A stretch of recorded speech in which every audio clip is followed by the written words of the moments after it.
Fellas, say goodbye to Chuck Sherman the boy. I am now a man. I highly recommend you join the club. We are doing the wild thing all night. Acid house music. Hey, what's up, everybody? This is Sherm. Sherman, I cook all this food. Is that all you gonna eat? General Sherman realized and understood the importance of house music. So, do you know anything about techno? No.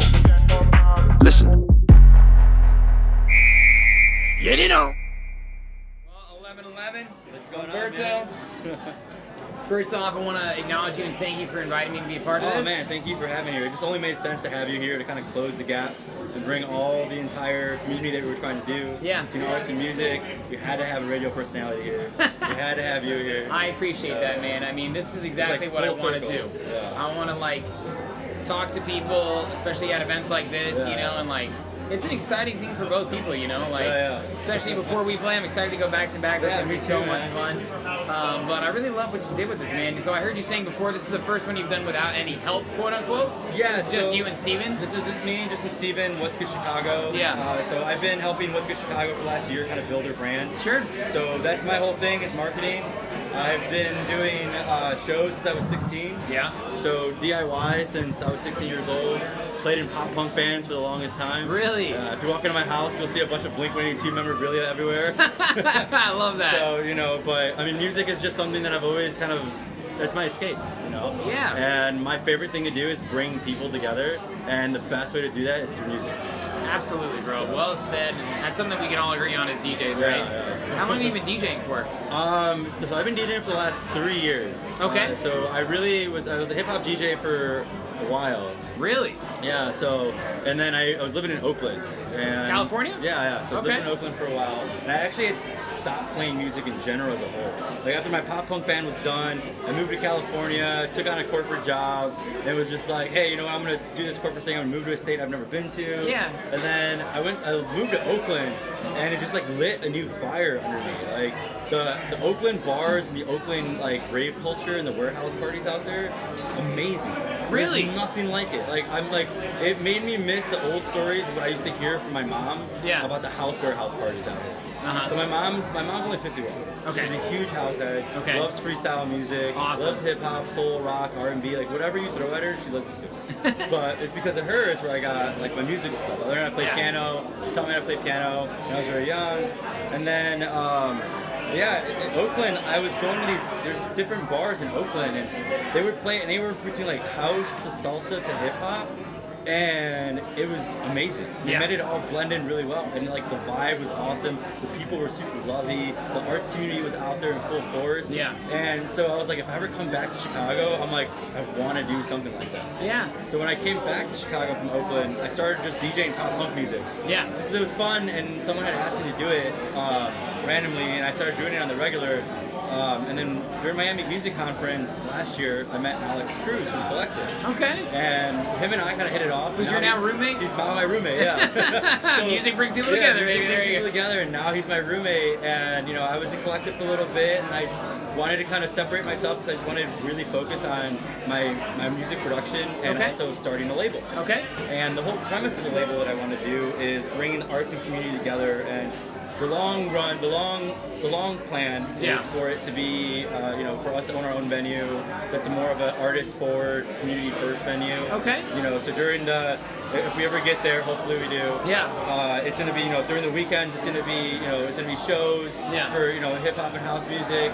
And then during the weekdays, it's gonna be open for the arts. It's gonna be open to teach kids how to dance. Yeah. Teach kids how to code. Teach kids, how to paint, take photography classes, just really donate the venue space to people that want to do it. So that's awesome, dude. Yeah, so that's a long-term plan, before I give any more away. Yeah. But that's hopefully where, if the label takes off, if it does, it doesn't, whatever, but that's my ultimate goal, is to kind of make everything come full circle. Kind of sounds like your biggest goal is to serve the community around you. Well, I grew up in Little Village, Chicago. Okay. And I grew up very, very poor. Super poor. And I didn't have much, but I luckily had a really strong mom. She raised 3 kids by herself. Mm-hmm. And I really kind of just used that same work ethic that she had to put it towards the things I was passionate about. Yeah. And one of the things that I always wanted to do was kind of help the community in any way that I could, if I ever got to that point. So I always promised myself, like, if I ever got to that point where I'm able to give back and do something for people, I'm gonna do it. Yeah. So starting off small with the community get down, just kind of like, we're working with Steven, we're providing free food for everybody. We're giving the opportunity for DJs that are less known, who normally don't get booked to play at places like Spy Bar, or Cerise or Salad Bar, like that, Electric Hotel. Yeah. Like, hey, these guys are up and comers too, and like, why not give them an opportunity to show that they're Absolutely. So that's why I do this podcast. Yeah, so that's the whole point of the community get down. It's like, we brought the vendors in here because they're part of the arts community. Yep. Arts and music go hand in hand. Everyone's an artist. Yep. Whether you draw, paint, create, or make music, you're an artist. True. So, and everyone has their own escape, and it's always through the arts. So I was like, all right, how can we interpret what we're doing with the label and bring it to an event? And so Steven and I sat down and really kind of like put our heads together and buckle down and like, let's do this. And let's do this the way we want to. Like, let's not make this the same daytime party you see everywhere else. Let's make this where someone can come there and be like, hey, I don't want to drink, but I want to play video games. Yeah. Or maybe I don't want to play video games, but I want to eat some of this mac and cheese that Big Joe's Barbecue just gave us, Yeah. And, or even just network with people that are like-minded like that. Yeah. It gives them an opportunity to talk, network, mingle, and a couple people already are like challenging each other on video games. Air hockey's a big one. Everyone's been going crazy like that. And then we figured, hey, it's Halloween, like, let's do a costume contest. Yeah. So, like, and huge thank you to Replay for decking out the whole entire venue with it stuff. Dude, it's like, so scary and sick, but... But yeah, I mean, that's basically the gist of all of it. Yeah. It's, we'll continue to do this as long as we can. Yeah. And hopefully we're doing this on a monthly basis, and we're opening it up to every artist, every DJ that comes in. Like, they can reach out to me via Facebook or Instagram or email, and just like, hey, send me your SoundCloud or whatever, and like, let's listen up. So my email is hvv182@gmail.com. Just email me your SoundCloud, and I can take into consideration for booking you for the next Get Down, regardless of who you are. That doesn't happen every day, everybody. I fucking love that, man. Yeah. Again, kudos to you for giving people a platform to share. I mean, a lot of the guys I've already had on before here, I mean, this was Caitlin's first real gig. This is, I mean, everybody here has been like so grateful of the opportunity, and I'm just like, this is not normal because it took me a while to kind of raise my own level, But I'm thankful because I've come across so many amazing people on this journey. People like you, people like Lexi, people like, Luis, like Tony here, my manager. Everybody that I've come across is so willing to help each other. This is a team game, man, and I think that's the thing about Chicago. And we even approached the promotion for this a little bit differently. We really went into the group chat and let people know, like, from the get down, like, hey, we don't have a huge budget. It's a team effort. Yeah. Like, we really need to come together to promote ourselves because the bigger the show becomes, the more exposure all of us have. Yes. So it's a team effort, and literally the guys, the DJs that are working, the guys and girls, the DJs, the vendors, they've all taken part of this today. They've put all their blood, sweat, and tears into this. Yeah. And I haven't seen, in my opinion, anything come together like that teamwork in a really long time. I agree. And it just made me super grateful, and it's just amazing all these people that are coming together to kind of put this together and make it happen. It's been amazing. So and it's just been fun. I told everyone, like, even with their sets today, I was like, play what you want. Yeah. Play what makes you feel good. Yeah. Don't worry about it. And like, and the vendors too, and everything, like, you guys are there, like, to help, to showcase what you guys have. Yeah. And everyone's been having fun with it. That's the whole point.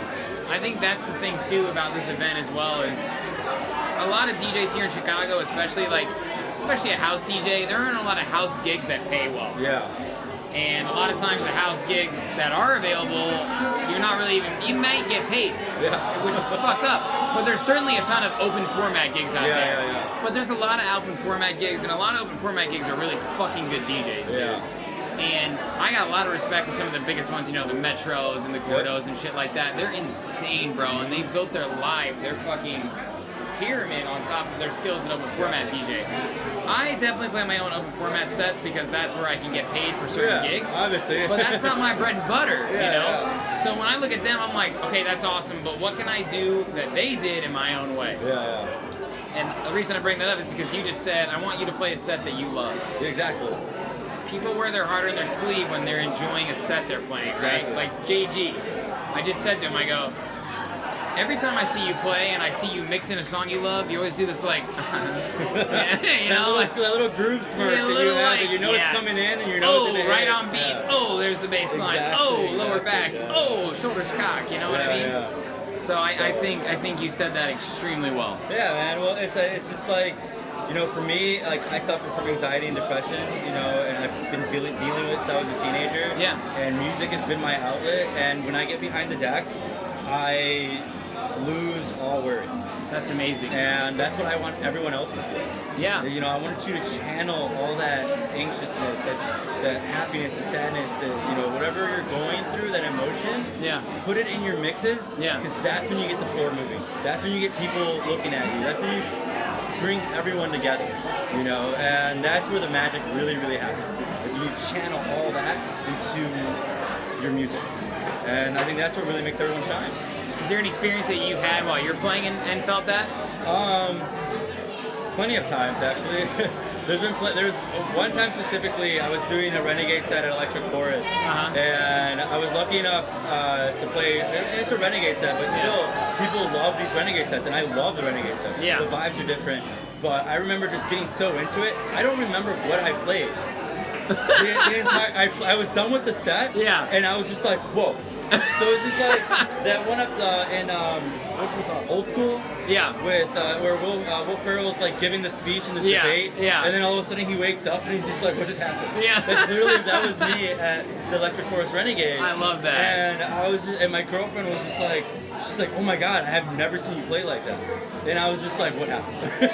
You know, I'm like, but the thing is like, that's when I really kind of figured out how I wanted to play.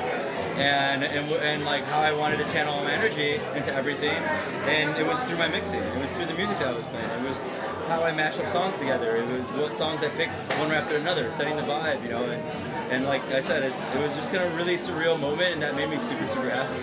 Dude. You know? First off, love that comparison and that analogy because that is so accurate. Gosh, I love that. Like that is actually like what it's all about, man. It's just like experiencing the moment with the crowd as you're playing music.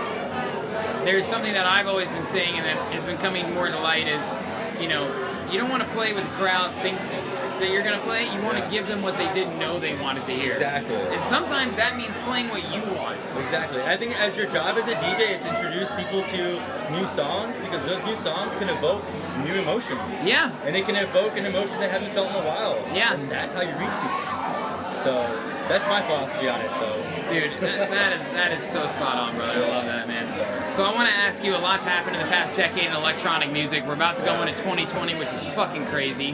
What do you think the next decade of dance music holds? Man, you know, it's crazy to see how, you know, I said I grew up on house music and freestyle. My mom, you know, she's super young. Yeah. And she blasts that stuff. I mean, she's seen Kashmir play in warehouses before he was Green Velvet. You know, That's she's awesome. seen Derek Carter play. She's been to, she went to go see Green Velvet with me last summer at Soundbar. She's a wild lady, and bless her heart, she's amazing as hell. But, you know, I've seen the rise of like tech, like house, going to tech house. Yeah. You know, and it's like, people are putting their own spin on it. Yeah. And I think right now is we're in a really solid state of evolution. Yep. For the electronic music scene, especially with house, because there's a lot of troubling things going on right now. Yep. And with house music, it's that feel-good groove, it's that feel-good bringing together kind of vibe that you get from playing it and producing it. Yep. And I hope it sticks, and I hope that's the way it's going, because it's doing a lot of good for a place that, you know, for a country that's not doing so, a world that's not doing so. Yeah. You know, so for me, I feel like music is going to take its place where that's where people are going to really find their outlet. Yeah. And especially through house music, you know, and through the electronic music industry. And I hope it continues to grow, because there's so many cool, unique things you can do with electronic music, you know, that you can't do with just a guitar or just a piano and a drum set. You know, like I played bass and guitar for many years. Yeah. But the moment I got behind a drum machine and a synthesizer, it's just like there's no comparison to it. Yeah. You know, you all these wonky, crazy sounds that you can get. Yeah. You know, that's like it's endless. You know, the opportunities are endless when it comes to that kind of music, or electronic music, because you can really make your own sound, however you want it. I totally agree, man. That's so well said, and I agree with you 100%. I think I say this in almost every interview now. It's what I see for the next decade is people really coming together around house music and techno and stuff. I see the MKs of the world and the Solardos of the world kind of meeting in the middle where the Calvin Harrises are, you know, where we can all enjoy a set where we can dance to. I just said earlier today, man, we're pretty sick of jumping to Big Room and to, you know, the Future House and all that shit. We can't keep going to these festivals at our age for 3-4 days. I'm 32, man, and I'm telling you, I'm just like... I'm exhausted, bro. Sometimes I'm exhausted, and sometimes I'm like, all right, after I just got back from cross, I need 2 weeks of recovery. Yeah, right? We don't have that. We got real life, bro. We got jobs, we got families, we got moms, we got dads, we got girlfriends. And dogs and stuff like that. Dogs, we got dogs. But the nice thing about it, though, and the whole going back to like the get down, it's like house music and electronic music allows you to be yourself. Yeah. And that was the other thing we really wanted to throw out there for this event. You know, you go to clubs and you can't wear what you want. Yeah. Sometimes there's dress codes. Yeah. You know, you can't be comfortable. And with this event, we told everyone, be yourself. Yep. Everyone's welcome. Yep. Be who you are. Come as you are. You know, wear what you want. And, you know, if you want to dress in a robe or whatever, like come whatever you want to do. You know, like come dress as you want. You know, be comfortable. That's how you get people to participate. That's how people get engaged with you. Just let them be themselves. Let them be comfortable. I guarantee you, they'll be your biggest fan and your best customer coming forward. So I love that, man. I love that. I want to end it on what's next for you individually. Individually, I'm just gonna really focus on music. You know, kind of name drop Alex a little bit. He's my roommate. His room is right next to mine, and seriously, watch out for that kid because Lex is coming in super hard, super hot with music. He's just throwing out bangers and bass lines that I haven't heard in a really long time. That's awesome. And I'm lucky that I live next to, you know, my room is right next to him. I hear him, but I'm gonna do the same thing. Just put my focus on my music, really focus on this label, continue to work on the community Get Down event, you know, and evolve it as it keeps growing. Hopefully, it keeps growing. Yeah. And just keep doing the same thing we're doing now, man, and just spreading that message of teamwork and community. I love it. That's what matters. I love it, man. I'm so excited to go back to back with you later, Let's too. do it, man. I want to acknowledge you one more time for putting this all on. Oh, man, thank you so much. Inviting me on to do all these interviews and doing everything you do for the community, brother. So I got a lot of love. Oh, thank you, man, so much. This has been great. Man. Thank you.